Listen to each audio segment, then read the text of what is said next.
Okay, Simon. So this next segment of the podcast is exciting. Simon and I have decided to do a bit of the draft of who we think are the 10 best players in college basketball. Okay. So we're going to go 1 to 10. One, of course, being the best player we think above and beyond. Most complete package, talent, leadership, all the qualities you need from the best player in your team. We're gonna take turns drafting. So once a guy has been drafted, he's no longer in the list as well. Something to take note of. Yeah, pretty straightforward, I would say, Simon. Okay, you start with your first pick. I will go 2, 4, 6, 8, 10. You got 1, 3, 5, 7, 9. Okay, so just one question. So we can go in any position we want as we go along our draft picks. Any position has to be a UAAP player, could be a guy of in his first year or in his fifth year. We're not including the residency guys. We're only including the guys who are expected to participate in UAAP season 88. Oh, that means I can't take VJ anyway. All right. Uh, We'll have a lot of time next year to pick VJ to if we talk want about to. it. All right. So thank you, Nabs. This is your podcast, but you gave me the top pick. So I'm gonna go ahead and take it. I have to say this disclaimer. My certainty of this guy winning MVP has diminished right now. I already know who you're picking. Oh my By god. just a little bit. By just a I'm little gonna bit. I'm The gonna funny thing write it down. Write it down. The funny thing is, Snabs, it's because of his teammate. It's because of his own damn teammate that his MVP season is now in jeopardy. I'm gonna take Motor Mike. I think you Mike have to, yeah. Phillips. Mike Phillips should be playing in some obscure Lithuanian team right now, toiling in the harsh European winter. Uh, this is another guy who's like, you're still here. This guy's talent, this guy's ceiling. There's a difference between talent and ceiling. This guy's ceiling is scary. So I cannot wait to see him. I'm not even talking about the UAP now. I cannot wait to see him as a regular of Gilas moving forward. So yeah, Mike Phillips, I think, is uh, the best player in the UAP right now. The Gilas factor is worth monitoring. He's not exactly eligible as a local yet, so that's something that we'll need maybe a few years to see before it takes place. But I think it will eventually take place. My second overall pick and my first pick is Jacob Cortez. I would have had Mike as my first pick too, but I'm gonna go Jacob. And this was tough because there's quite a few guys worth considering. I just feel the combination of playmaking, pace, scoring, leadership, stoic, calm, cool demeanor. Jacob Cortez, best point guard in college basketball, in my opinion. And by the way, Escamis to me is a two guard. So if we're talking about strictly just point guards, Jacob Cortez is my top playmaker in college ball. Okay, you're next, Simon.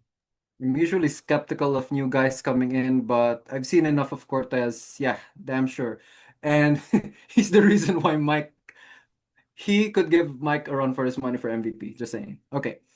Um, When was the last time Naps. a point guard won MVP in the UAP? Okay, don't put me on the spot here. I should know this. Was it? Well, I would say Kiefer, but he was more of a two guard. He Yeah, played yeah, with yeah. Elorde and the other point guards. Oh Hmm. Lord. Okay. In the We'll have to comments go back. section, in the Have to comment go section, back. they're now typing because they have the benefit of being able to side search. Sige kayo na. All right. So, let us know in the comment section. Okay. Navs, my second pick here, okay, or third overall for this draft, is the person that I think will win, will earn the title of best foreign student athlete. Give me from the Far Eastern University Tamaraos, Mo Konate. Oh wow. Okay, okay. Third, third in scoring in Phil Oil, leader in rebounds, leader in blocks, and if we're envisioning this game playing out on some covered court because it's raining, Mike Phillips, Mo Konate on the same team, no inside baskets. Oh, for sure. No rebounds, no inside baskets. These two would gobble up all the rebounds. The only chance you'd have to beat them if they're in the same team is spreading the floor and going five out. I like Konate a lot. I think he's going to be the best FSA this season too. People forget he was a rookie last season. He didn't win Rookie of the Year because he wasn't a true freshman, but he was in his first year in the UAP and he was playing damn good. I expect him to be even better this season. My next pick, fourth overall. I'm not sure if this would classify as a shocker. I don't think it should, but I feel like it would turn some heads. Kimani Ladi. Kimani Ladi. Okay, I you pick. think I think Go. versatility, you can play him as a three, you can play him as a four, you can play him as a small ball five. The shooting, the high release point, the athleticism, the defense isn't perfect, but he competes. And I think he's gonna be in the mythical five this season. He's gonna establish himself as Ateneo's best player right away. And if Ateneo makes it as far as they hope to get, he will be the driving force of the team, in my opinion. You're next. You pick two guys who have not played one single minute of UAAP action, and I am doubting you 0%. Yeah, Maniladi, very exciting. Can you Okay. imagine Jacob Cortez, Kimani Lodi, pick and pops? Oh my Ooh. gosh, wow. Pick your poison. Pick your poison. Okay. So I have Phillips and Konate in my backcourt. Sorry, in my front court. Wait, we're And not making teams, huh? We're making our best players based on oh, the best players. Okay. yes, best players. Yeah. But we'll compare the teams later, but we're doing best players. Go on. I've watched too much NBA TV, especially that episode when Charles Barkley selected Allen Iverson as his number one. Okay, shows my age. Right. Nevertheless, yeah, I'm still going to complete my front court because I think this guy, we were just talking about him, is hella talented. Jake Figueroa of the NU Bulldogs. Wow. You know what? I am not against it. It's a great pick. Hinog na Navs. Hinog na ang batang to. Two-way player, solid on defense, can hit outside shots, has a nice floater in between game, can finish at the rim. Kulang na lang sa kanya is to be more assertive and aggressive. That's really it because he has the package to be a standout player. Okay, now it gets tricky. I feel like these five are really great options. Really, really great options. So we go to number six. Hmm. Hmm. Hmm. Hmm. Hmm. Why are we having a hard time? Are we afraid to hurt people's feelings? Hmm. I have to go with him at this point. Nick Cabanero. Nick Cabanero for me. He is great scoring in the paint, improving as a three-point shooter, big wide body, solid in transition, willing to pass the ball, willing to compete on defense, and loyal. Loyal to his team, loyal to his community. I value those intangibles. I have Nick Cabanero as my third pick and six overall. Number seven. I'm gonna go with a UP guy now. It's time to select Harold Alarcon. Okay, okay. You have Two-way your two guy, guard. two-way guy, and as a secondary playmaker over the past couple of seasons, he has made this game even more complete. Fantastic. Harold Alarcon, seventh overall pick. Okay, we are now going to number eight. I think I'll have to take him now, Francis Noruka. Yeah, I feel like he might not be the greatest rim protector on defense, but he can score. He has a versatile offensive game, more versatile than he gets credit for. Shooting, floaters, baskets at the rim. And he's going to be in the conversation for best FSAs this season. Francis Noruka is my eighth overall pick. You're next. That's the third guy who hasn't played a single minute of UAAP action. This season is going to be exciting. Okay, a lot of stuff we haven't seen before. I'm just speaking to buy myself time to think. Right. We're up to ninth, right? Okay. I would make an argument for this guy as the best point guard, but Jacob Cortez is hard to go up against. So whatever, I'll slot him in. Portski Padrigal. Uh, Oh, Best passer. I don't think that's in any dispute right now. His shooting may be suspect right now, but I can't really think of so many people that can run a team like Fortski can. I'm taking Baklaan with my last pick. I feel like you have to take Baklaan at this point. He is a solid player. His shooting can come and go sometimes, but his ability to get in the paint and penetrate just opens up, you know, things for the offense that you might not always see in the stat sheet.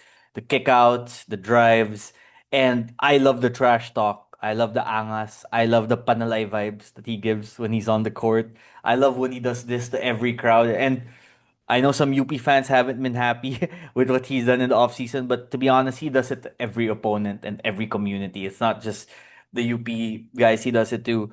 He will talk trash to your face. He will laugh when he makes a shot. He will be there for his teammates when they need him to. Kian Baklan. Okay, so to recap, your five: Mike Phillips, Mo Konate, Jake Figueroa, Harold Alarcon, Fortsky Padrigao. My five: Jacob Cortez, Kimani Ladi, Nick Cabanero, Francis Noruka, Baklaan. So I would have a backcourt of Cortez and Baclan, which is what Lasal has now, to go with Nick at the three, Kimani at the four, Noruka at the five. I'm not gonna get a lot of stops on defense, I feel like, but I'm gonna score at least 90 points in the game with those five. Just running, pushing the pace, the outside shooting, and the offense. So your five naman, Mike Phillips, Figueroa, Konate, Alarcon, Padrigal. Great on defense. I have some concerns about the offense, especially if Fortsky continues to miss a lot of outside shots. I feel though that your five versus my five would be a best of three series. Okay, now we draft coaches. You pick one coach, I pick one coach. I already know who you're picking, man. I already know it. Come on. Unless you have a shocker here. You Um want to take you want to take the first pick here No, because no, you got the first pick. You got the first pick. hey man, why no hesitation. Goldwyn Monteverde. I think there's a Richard somewhere in his name, but whatever. Coach Gold, money. How do you spell money? Gold, Coach Gold, baby. I'm gonna go Tab Baldwin with my pick for the head coach. I mean, it's close. To me, it's close between Baldwin and Jeff Napa. I also have to include Topex there, obviously, and Coach Nash. I think Coach Nash with the championship team is worth considering. But track record of success, ability to get the most out of his team, analytically driven, Coach Tab Baldwin. So your five would have Coach Gold, and my Wait, five wait. would have Coach Tab. Give Wow. the This would be netizens a a dream chance. matchup. Anyway, go on. Give What? netizens a chance to aggregate the clip, man. They're gonna aggregate the clip. Naveen Ganglani selects Tab Baldwin as the best coach in the UAAP. You know they're gonna make those. You know that No, no, clip no. is. I didn't pick him as the. No, I know, but you know they're gonna make. They're gonna I know sensationalize they are they. But you know what though? I don't know who I'd pick between Gold and Tab. it. Flip a coin. That's tough. Flip Because a you can't coin. go wrong either way, in my Yeah. opinion, on basketball terms. It's funny that we're.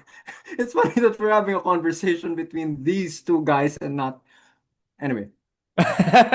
um, yeah, I need some PC experts to come up with a mod on 2K with your five versus my five with our coaches as well.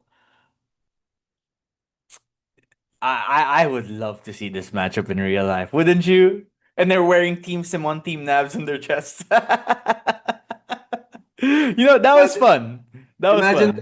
Imagine Cortez trying to get through a double team that features Figueroa and Phillips, and Phillips is trying to swipe at Cortez. Even if that's virtual reality, I would pay to see that.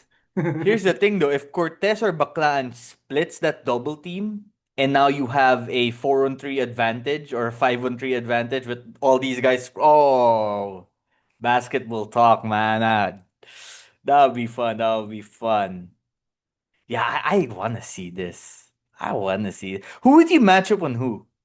Because if I would put Naruka on Mike. No, I Yeah. would put Naruka on Konate and maybe Ladi on Mike. Then I would put Baclaan on Padrigao, Cortez on Alarcon, and Cabanero on Figueroa. Who would you match up on who? I would put Muruka on Mike. No, I Uh, mean your team. yeah, yeah. I mean, I just thought that, Mike on Naruka, you mean? yeah. No, no. I mean, like, if I were to sneak into your huddle, I'd say, no, Navs, put Muruka on Mike because I think, I mean, we're diving in and out of reality here. I think size-wise, Noruka is giving a bit of QMB vibes in terms of he's starting to figure out Mike's game. And as Mm. ludicrous as that sounds, but start to feel that. Now, backcourt, Fortsky and Harold against Baclaan and Cortez. I would put Fortsky on Baclaan and I would put Harold on uh, Cortez. Yeah, that sounds about right. And I will actually not want to see the defensive schemes. I just want to hear the trash talk. You know what? Mike is such a cheat code, though. He just changes everything, right? Although, and look, man, I love Mike Phillips off the court. That's my guy. But if I was coaching against him, I would just be like, bench player number one, bench player number two, come Back in, him out. hack him, send him to the free throw line. That would probably be my best strategy to stop him. And you know what? Kind of worked when UP did it last weekend when they faced in Phila. That was fun, Simon. I can't wait to do more drafts with you. Now let's do a quick live corner segment. You go first. Okay, I posted this on my Facebook account, I think a couple of weeks ago. Unfortunately, I haven't been able to do this because it's been raining. Come on, man. Right. One, I posted a poem about, I called it Guard Down. Just basically the joy of spending like Saturday mornings away from the stresses of life and just being where I felt like, of course, I belong with my family, but I also belong out there on the court, watching people like go up and down. Of course, playing alongside them as well. But I don't know if you've seen this, the second sharing. I don't know if you've seen this old NBA TV clip in which Dennis Scott and Reggie Miller were teaching their co-hosts a simple shooting drill in which you start Mm. close to the rim, okay, and then you back up until you're basically beyond the arc. So that physically that helps you condition your gooseneck. That helps you um get your range. That helps you master or basically bring out the full extent of your shooting mechanics. And I said, I think that's life, Nabs, because that sounds so basic. Imagine like a player on one of these collegiate teams or one of these pro teams.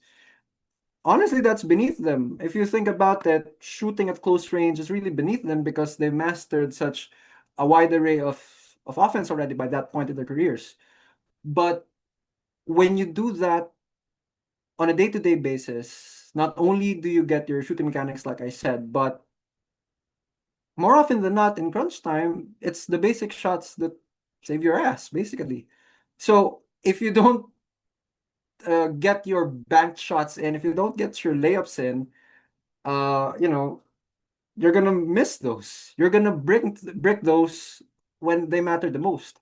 And I imagine that that's life because when you have uh, relationships, when you have habits, when you have certain qualities that appear to be basic, you started to do them early on in your life. You forget to do them and you lose a sense of who you are. And you brick certain opportunities in life because you think those basic things are beneath you. But being able to do those basic things eventually save us. So basically, don't underestimate good habits because they will don't underestimate good habits, don't underestimate good relationships, don't underestimate good qualities. They seem basic, but sometimes basic is enough. Love it. Love it. Go back to the simple stuff. Simplicity sometimes is best. Fundamentals are best, not just in basketball, but in life. Great stuff, Simon. Especially in a world now where with social media, it's so easy to get lost in the sauce. It's so easy to get lost in fabricated highlights of life without taking into account, for the most part, the obstacles and challenges along the way, which can teach you more long term than the final result ever could. So great stuff from you, Simon. My Life Corner segment, my wife and I hard launched this a few weeks ago. We're expecting our first kid end of this year in December. Knock on wood, of course. Just for superstitious beliefs. Our first kid, yes, December baby, our first baby, my first kid. And it's quite a change and shift in perspective knowing you're gonna be a dad. A lot of people told me this over the years before I became a dad, which is when you have a kid, it just something flips inside you sometimes, right? Something just changes inside you, whether that's motivation or setting your priorities straight or being wiser about choosing your friends or the people you spend time with, managing your finances, managing your time. I've always been a believer that time is the most valuable currency in the world, even more than money. Now, don't get me wrong, money is important too, but to some degree, you can make money back. Time, you can't get some of the time you lose back.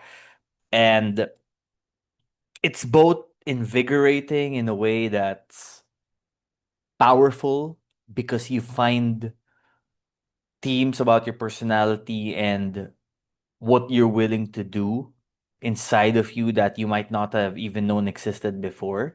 And I feel like that's even gonna be more significant once the baby arrives, hopefully healthy and all well, praying for that every single moment. Um, and it it forces you to grow up in a way that you might not have known.